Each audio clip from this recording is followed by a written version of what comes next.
Hello and welcome back to another episode of The Lazy Entrepreneur.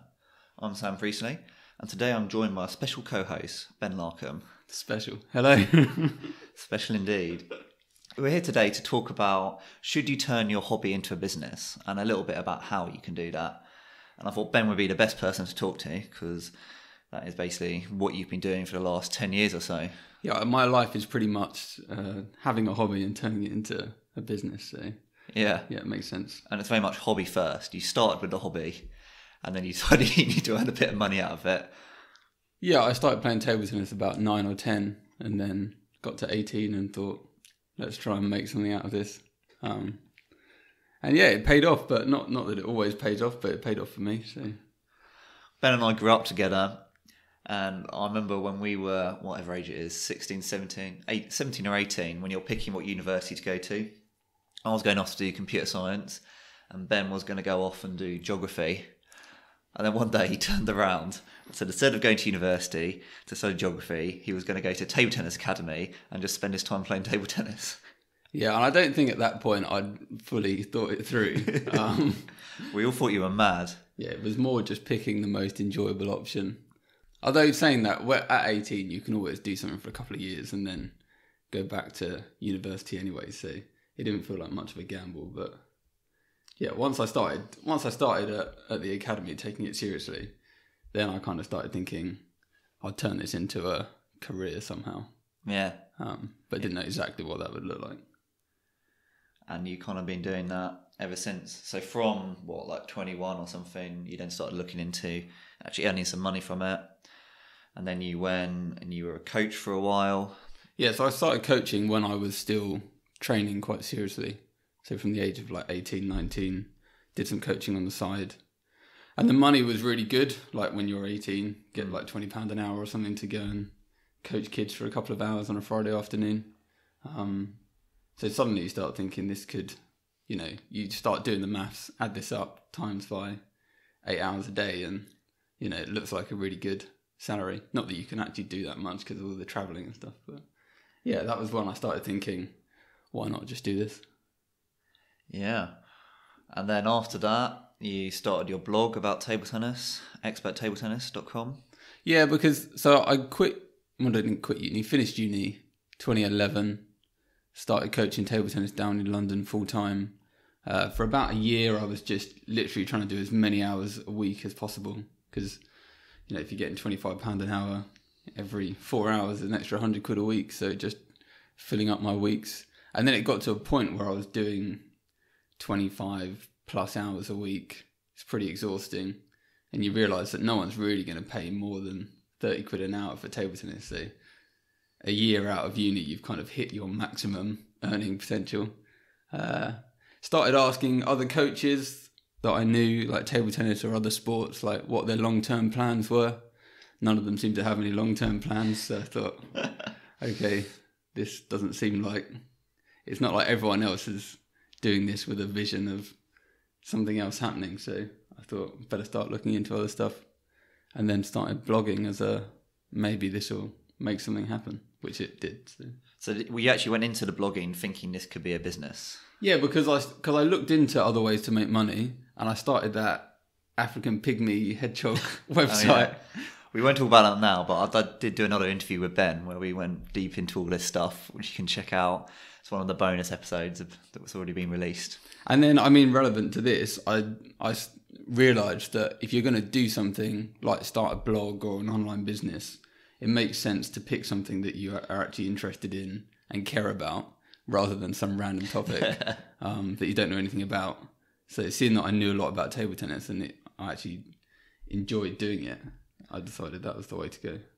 So you did the blog, and then a bit later we teamed up and we started making table tennis bats, which is now one of our main businesses and is doing quite well. And then more recently we started a gin brand. We now make gin together.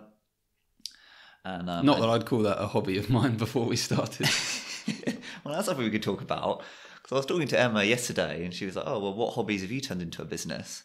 I sort of said a few things. I said, well, what about the gin? She was like, oh yeah, definitely that. Because it was very much a hobby of mine. Not the making of it, but the gin and the culture around it in general. Yeah, and that, I guess, would be a passive hobby that you can turn into an active hobby if you have the know-how. Yeah. Because drinking gin is very much a passive hobby. Yeah, you can't get very good at drinking gin, can you? No. It's not like a skill you can learn. Before we sort of dive into that, let's talk quickly about what do we mean by a business, because there are a whole range of ways you can kind of make money out of your hobby and turn it into a career. So we've always talked about Ben. He started a blog. Nowadays, there's YouTube channels, Instagram accounts, all that kind of other stuff where you're kind of creating content for people to consume. We've also got stuff like the table tennis bats that we're making, so creating some sort of physical product that people in the hobby can use. Table tennis bats is an obvious one, but most hobbies will have something. If you're doing Dungeons and Dragons, you can make kind of handcrafted, really cool dice or whatever it is. That's actually quite a big business. Is it? Yeah. Sort of artisan dice for Dungeons and Dragons. You made that up off the top of your head. No.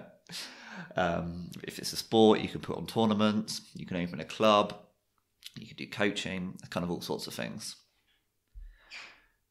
But not all hobbies would probably work as a business. So you quickly there mentioned active and passive. Yeah, it's something I've been thinking about recently. I feel like maybe as a society we're moving towards more passive hobbies and less active hobbies. So when people have free time, instead of going out and doing something and learning something, they're kind of monging around on the sofa, watching Netflix, endlessly scrolling through Instagram. Like, that is a hobby or a pastime, but it's not, you're not actively doing anything, you're just passively taking stuff in. Yeah. Which you can't really make a career or a business out of watching Netflix or scrolling through Instagram. It's a weird one, isn't it? Because with Netflix, you're watching lots of films, and there is ways to make money out of that, being film reviewers and stuff like that. Not a quite passive thing might be playing video games, but there is ways to make money out of that. So, video games would be a bit more active, because you could become the best in the world at a video game. You become the best. But you can't become the best in the world at watching Netflix. Maybe you could become the best in the world at being a film critic. Yeah, but I do think that is a different type. But even of watching. That is active watching, not passive watching. I think that's the trick, isn't it? It's not that watching Netflix itself is monging out. It's more like the procrastination side of it. That is the whereas if you're being active about it and you're kind of hunting out types of films and writing reviews about them or whatever, that turns into a very different type of hobby. In the same way that I've started this Spotify playlist where, sure, I'm listening to music, but I'm actively searching for new artists as opposed to listening to the UK Top 40 all day long, which wouldn't be active. That would just be passively listening to pop music. So what is your playlist? Yeah, so I do this thing where I search for kind of unknown UK urban artists that I like and then put them into a playlist. Not as any big business idea, but just that is more of a hobby. But it's an active hobby because I'm searching people out on Twitter and YouTube and Spotify. Yeah. It's almost like your hobby is contributing something. I'm trying to curate talent in one place and support people that, because a lot of these guys have got 100 followers on Twitter, they're completely unknown, but the music they're making might be quite good. So and a few of them I've posted about, and then in the future a year later they've got really big. Yeah, whereas I consume music in the completely opposite end of it, where it's just for enjoyment, just for filler, and there's no kind of active thinking involved. It's almost the opposite. Yeah. So let's say you got your hobby and you want to make it into a business. The next question then is, are you able to make that business work? Yeah, because just because you've got a decent idea doesn't... say, for instance, you love table tennis, but you are not actually that good at table tennis and you're not a very good communicator, then you're not going to be a very good coach. And if you don't know, the physical side of things, if you're not very good at organising your time, money, you're not going to be able to start a decent business without at least first learning all those skills. Yeah, because there does seem to be a trend at the moment that people who are into fitness are becoming fitness coaches, becoming physical trainers, but there's quite a lot of them who don't really know anything about physical fitness. Which can work if you're really charismatic and good at blagging.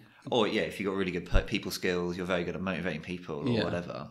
So you kind of need one or the other, and ideally both. Ideally, you need to know what you're talking about and be a good communicator and a charismatic personality.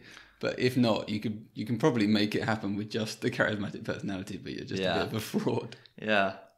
But then again, just because you don't know enough about, or you're not good enough at table tennis to do a business where you're positioned as an expert, there are ways to create a business where you don't need to be an expert in the sport. For instance, I've got a friend who started making kimonos, gis for Brazilian Jiu-Jitsu. But he started doing that when he was quite new to Brazilian Jiu-Jitsu. He's just sort of very good at, finding suppliers and doing fabric quality and all that kind of stuff. Yeah, so I guess he is an expert in something. It's just more in the designing of... It's on the business side, right? Yeah, because depending on what business you're doing, there's definitely skills involved in that. Like your business isn't just an extension of your hobby. It's a different skill set altogether.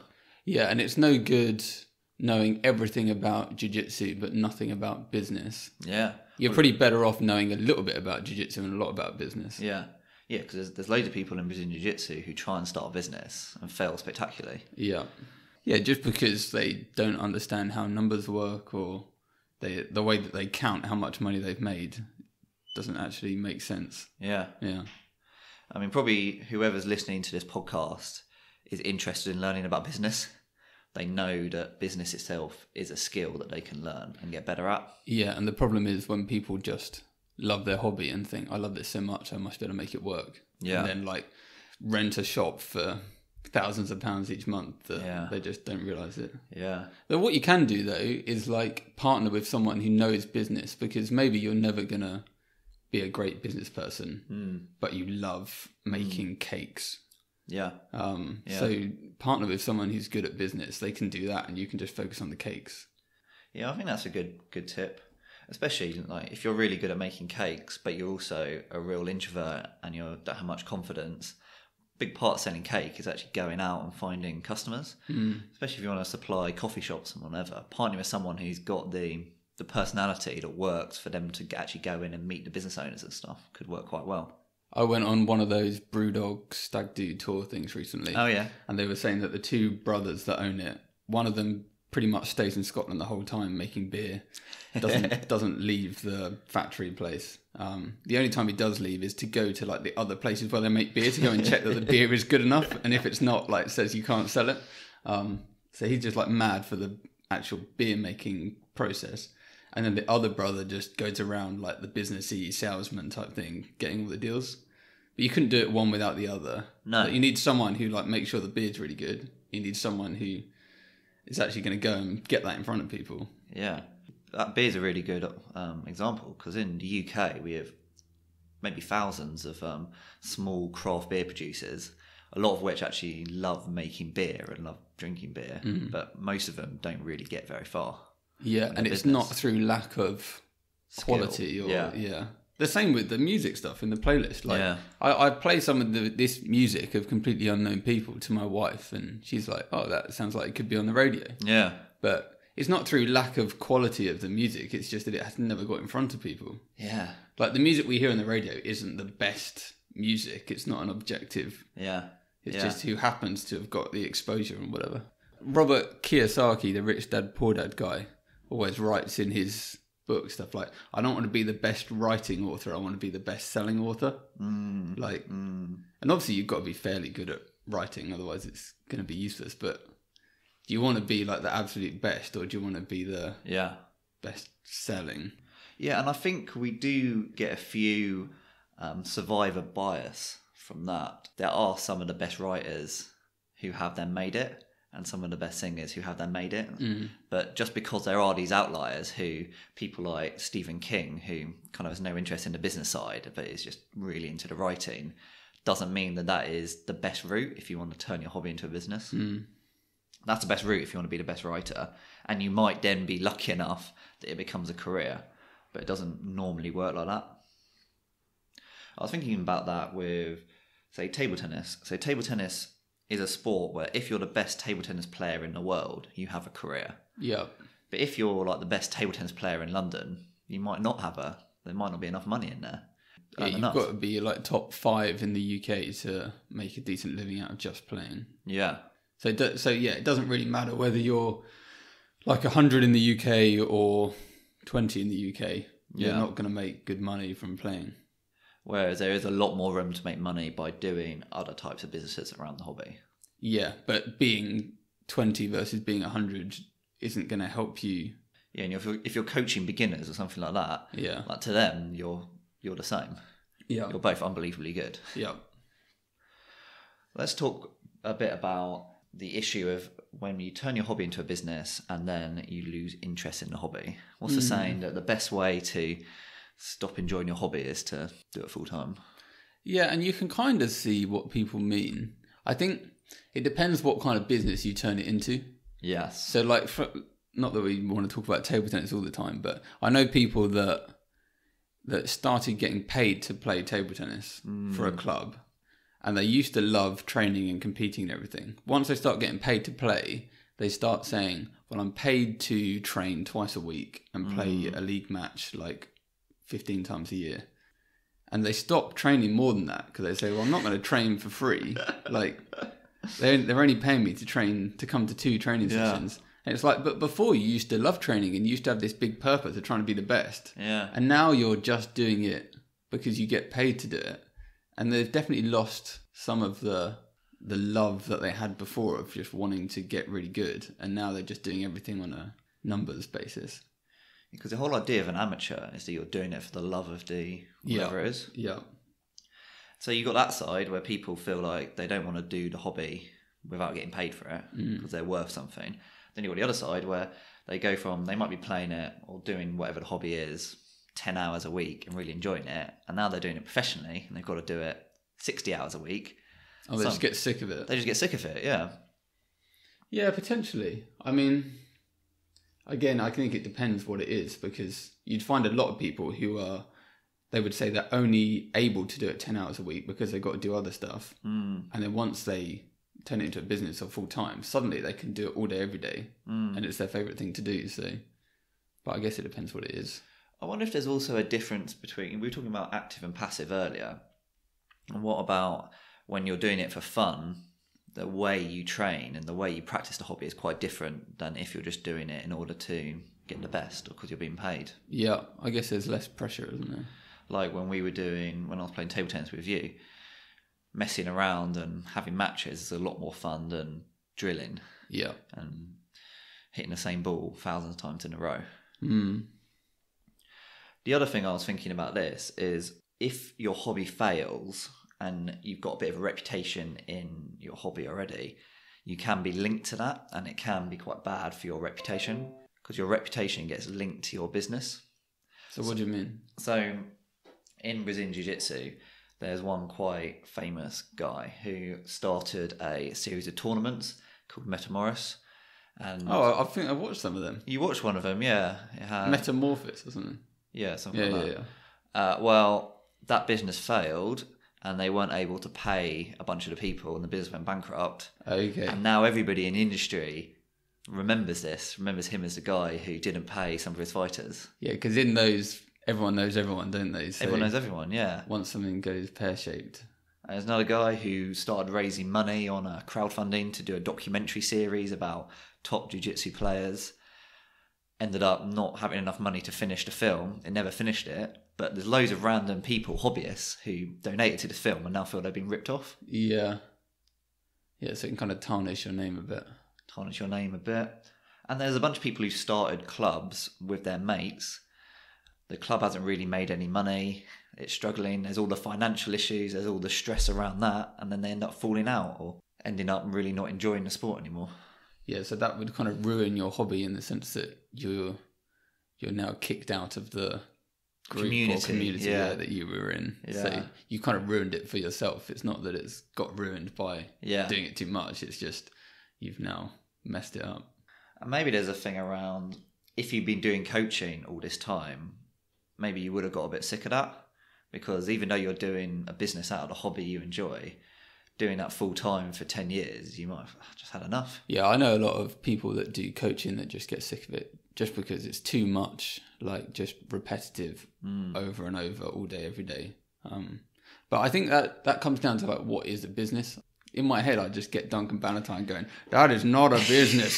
That's just you. Like when people say, oh, I've started a business. What's your business? I coach table tennis people all day, every day. He's like, well, how's that a business? Like that's just you coaching people with table tennis. Like if you had a team of people coaching then it could be a business. But if it's just you, that's not a business. So I think that's why people get sick of it, when it's just they have to go and do this at this time, every day, all day. You know, no one, even all the best coaches and stuff, they only normally do like 2 sessions a day. Yeah. But if you're trying to run it like getting paid per hour, obviously you want to do as much as possible. But then you just become brain dead, and you can't give what you want to each person, because you just haven't got the time to prep or plan or anything. So it just becomes like going through the motions all day, doesn't it? Yeah. And I think there's probably something around that you've basically just built a job for yourself. Yeah. And a job where you need to find your hours, where you can earn less than minimum wage, given all the time trying to find new customers and travelling and all that kind of stuff. Yeah, so you haven't turned your hobby into a business, you've just turned it into a job. Yeah, into a rubbish job. Yeah. Yeah. So you've done, table tennis, you've got this playlist you're doing. Have you got really any businesses that weren't hobbies to begin with? I don't know. I mean, obviously we do the gin thing, which that wasn't a hobby of mine. Yeah. I didn't know anything about gin when we started that. Yeah. I used to taste different gins and just be like, they taste like gin to me. Because originally you weren't involved in that and you didn't want to be. Yeah. And then maybe a few weeks in or something, you're like, oh, I've been sitting up all night thinking of ideas for this business. Yeah, well, when you're hearing about it constantly, you can't help but... Yeah. Yeah, so I wouldn't say that something has to be a hobby for it to work as a business for you, because I would say even now still I don't care about gin that much. Yeah. Like, it's not something that I don't spend my free time like researching gin for the fun of it. But if I start a business, that almost becomes like the hobby in itself, doesn't it? Like you want to see, how can I make this better? How can I... So the business is the hobby. I think I'm a bit like that. I find starting businesses a hobby, and I like the self-improvement side of it. I like getting better at things. I like building on things. Yeah. And sometimes, turning your hobby into a business is a good way to do your hobby a lot more and it pay for itself and earn a bit of money. It's probably not the best way to make loads of money. Yeah, I've been thinking about this a lot recently, like what businesses make good money. And you see like online all these people where it's like teaching you how to make money. So their business is like helping you start a business, which kind of seems like nonsense, but it makes a bit of sense because most businesses in the real world are business to business, like the ones that do well. Because the people that want to pay for stuff are the people that are going to make more money by paying for this thing. So it's a lot easier to sell someone something for $1,000 that's going to make them $5,000 than it is to sell someone something for $1,000 that's just going to entertain them for a few hours. So it kind of makes sense, but most hobbies aren't to do with helping other people make money. No. Yeah, like with all the table tennis stuff, that's not helping anyone make money. That's just it's helping people get better at a hobby. Yeah. And you're kind of limited by how much people are willing to spend to get better at their hobby. Yeah, no one wants to pay that much money to get better at table tennis. Whereas people are paying infinite amount of money to make more money. Yeah, if you're a law firm and you're already making millions and you want to make some more millions, you'll be willing to spend whatever. So probably turning your hobby into a business isn't the best way to get super rich or start I doubt many like really successful businesses were started because it was a hobby and then they turned it into something. No. But it doesn't mean you can't make a decent living out of your hobby. Yeah, and there are the odd outliers where someone has started a business from a hobby and it's become huge and one of the biggest in the world. But that is not the norm. Yeah. That is not how most businesses work. I mean, what about jiu-jitsu? Because I'm a bit surprised that you haven't turned jiu-jitsu into some sort of business opportunity. Like, how long have you been doing jiu-jitsu? 4 years, something like that. Yeah, which quite a long time. In Sam Priestley terms, that's a very long time. That's a very long time, yeah. Either I'm expecting you to have quit and started doing something else, or like surely by doing something for 4 years, you would have started some kind of wacky side hustle regarding it. But you've just been training, competing, I haven't heard you say anything really about. No, and I do have a bunch of ideas that have been sitting in the back of my head for a while. Yeah. So let's talk a little bit about Brazilian Jiu-Jitsu first and how it's different to table tennis. So they're both spectator sports, and they're both not spectator sports. And by that I mean that the way the industry in table tennis and the industry in Brazilian Jiu-Jitsu works is it makes money off the participators in the sport, the people actually playing it. Yeah, like the Premier League makes all its money from people watching on TV, doesn't it? Which is not true of Jiu-Jitsu or table tennis. No, nobody wants to watch Jiu-Jitsu. Even people who do Jiu-Jitsu don't like watching Jiu-Jitsu. But the people who... Jiu-Jitsu has a reputation as a sport, a hobby, that the people who do it spend a lot of money on. So the clubs are very expensive, the clothing is very expensive, people spend a lot of time on it. Compare it to table tennis, where when I was a member of a table tennis club in London, I was spending, whatever it was, 20 quid a month or something. Yeah. Whereas when I joined my Brazilian Jiu-Jitsu club in London, it was 150 quid a month. Yeah, they really milk you in Jiu-Jitsu. They really milk you in Jiu-Jitsu. Like when I went to watch you in that tournament, they were like, are you competing? No. All right, well, you got to pay £10 to come in. I was like, what? They just find any way to like milk a bit more cash out of you. And even the tournaments, to do a tournament's about £100. Yeah. And people will do that every week. People moan about table tennis tournaments costing like 40, 50 quid. Yeah. Yeah.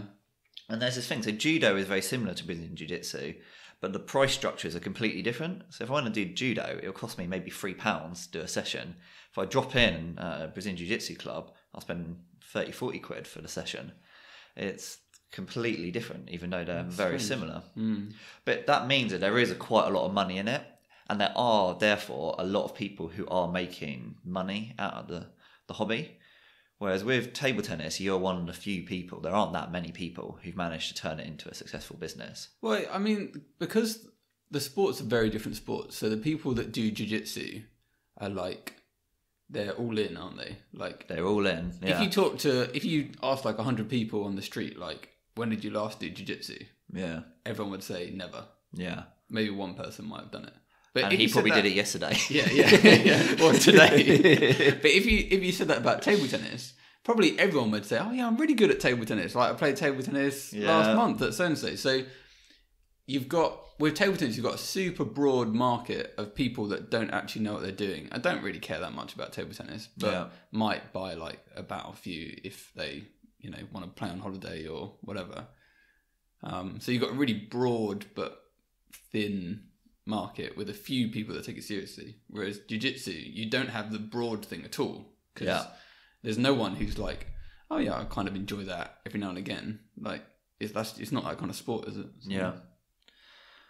And there's also a thing in jiu-jitsu that's quite a small community, and there is quite a hierarchy of belt structure. So if you're a black belt, that kind of gives you the liberty to go and do what you want. So I, as a blue belt, wouldn't be able to get away with starting doing instructional videos on YouTube or something like that. Or starting people a club. Would be like, what's he doing? Like, he's not a black belt. Yeah. So actually on that, say you wanted to start like a clothing company. Yeah. Would people do the same thing and be like, why is a blue belt starting a clothing company? He's only been doing it a couple of years and know what he's doing. Yeah, they would. Yeah. So actually the belt thing is quite important. It is quite important. And people have made it work by being a lower belt and doing something like that. Yeah. Like earlier I mentioned this guy who started a gi brand. Yeah. And he was able to make it work as a lower belt. But generally they want to know your lineage. They want to know who you're associated with. And getting people to buy a brand that isn't linked to a black belt would be quite difficult. Yeah, and the good thing about the black belt structure thing is that it shows that people aren't just a chancer who's like popped up and because it shows they've been doing it for a long time. They're actually committed to it. Yeah, to get a black belt, you really need to have been doing it about 10 years. And not just 10 years once a week, 10 years 3 or 4 times a week. Right, are you going to tell us some of your business ideas, or are you keeping these under your hat? Go on, I'll tell you. So they all come from this idea that I don't need to be a black belt to do it. So there are a lot of YouTube tutorials and videos from black belts showing you how to do certain moves. Yeah. And Brazilian Jiu-Jitsu, there's hundreds of moves, and all the top competitors are kind of inventing their own ones. Yeah. And then pulling them off in tournament, and everyone kind of wants to know, how do you do that move? Yeah. And they'll make a video of it, or they'll sell a video course on it. But the problem is, a lot of these black belts are so far beyond an amateur they can't really remember like what it's like not be able to move fluidly or not be able to. So on their videos, they'll show you it and they'll make it look really easy. And then you try and copy it and you just haven't got a clue and you just can't do it. So my idea for a video series was to go around and find a lot of these top black belts, get them to do a little tutorial video and then get them to teach me how to do that move. Okay. So I think I'm at the level where I'm not a complete beginner, so it's not having to teach me the very basics, but I'm at probably that level that a lot of people are at. And so them showing it really fluidly and then me doing it and then be like, no, you're doing this wrong, and moving individual things, I think would make it a lot more relatable to everyone watching it and a lot easier to learn. And it would force the black belt to kind of take it back a step, and he'd probably pick up on the stuff he's doing subconsciously that he didn't even include in his description that I then wouldn't be doing. Yeah, I think that sounds like a good idea. But would the black belts be up for doing that, I guess is the question. Yeah, I think they would be, yeah. Because they're not getting anything out of that. If you're putting it up on your channel, you're getting all the revenue from the... Yeah, and I probably wouldn't be able to get the top black belts. Yeah. But there'd be enough of them that I'd be able to. And then, so now we've established that this business might be feasible.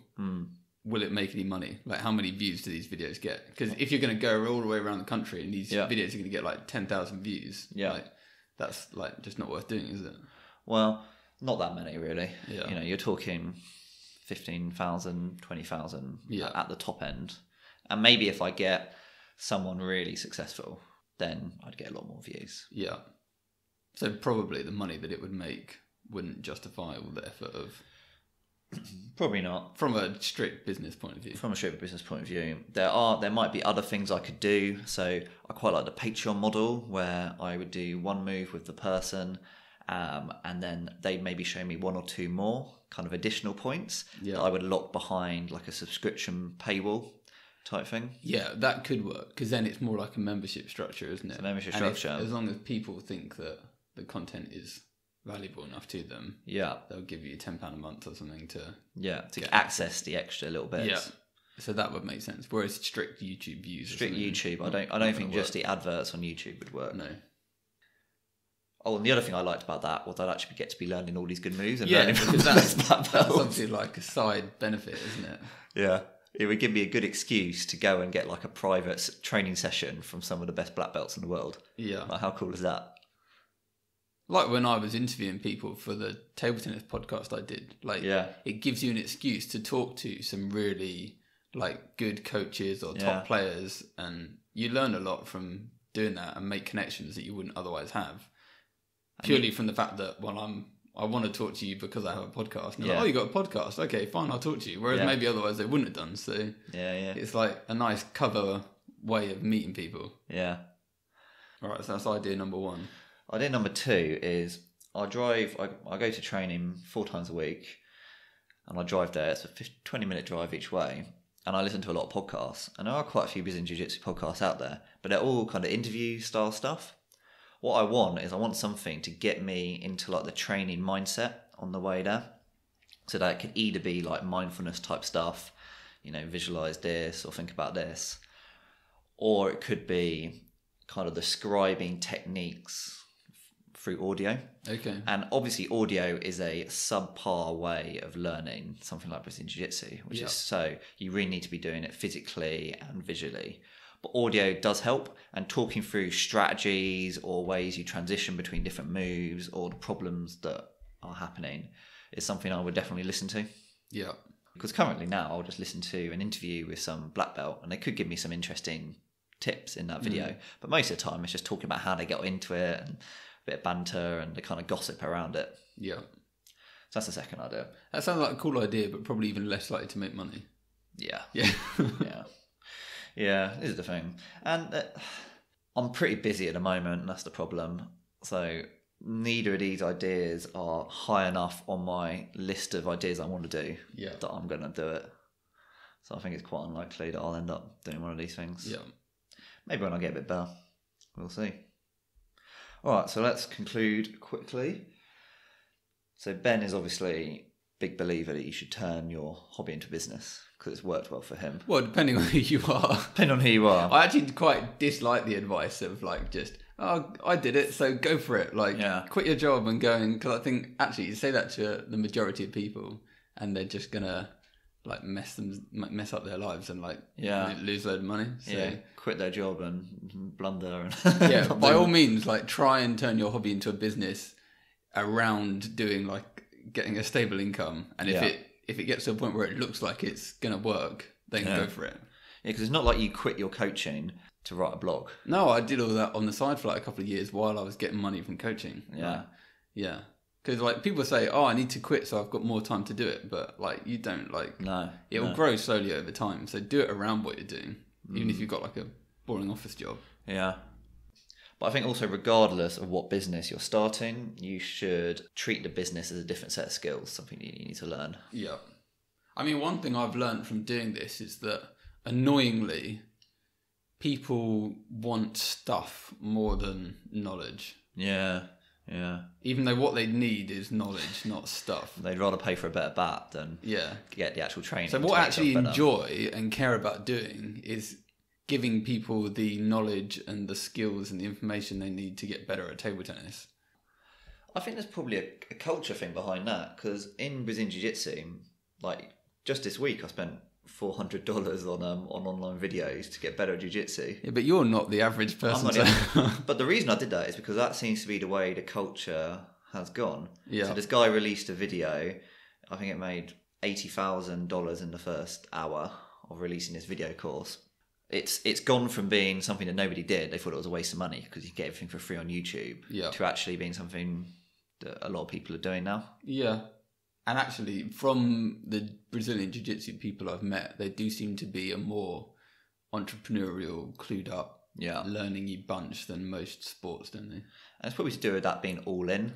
They take it very seriously and they want to be the best. Who made this video that made loads of money? I'm assuming someone famous or really good. So there's a site called BJJ Fanatics that releases loads of videos.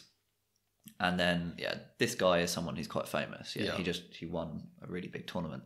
But that's not the videos I bought. I bought ones from someone else. I bought ones from his coach, who also has a video series. So there is quite a lot of room there. But, you've got to be some of the best and you've got to be a fairly big name. Yeah. You've got to be known as like an expert. All right, well, we've gone off on a little tangent. Thanks for coming on, Ben. Thanks for having me. And goodbye. Well, thanks for listening. I hope you found that useful. And if you want to hear any more from Ben, what I'm going to do is link to all the stuff he's up to on the show notes page, which you can find by going to sampriestley.com and clicking on the podcasting tab. And if you have any feedback for me, then please drop me an email at hello@sampriestley.com. Thanks for listening.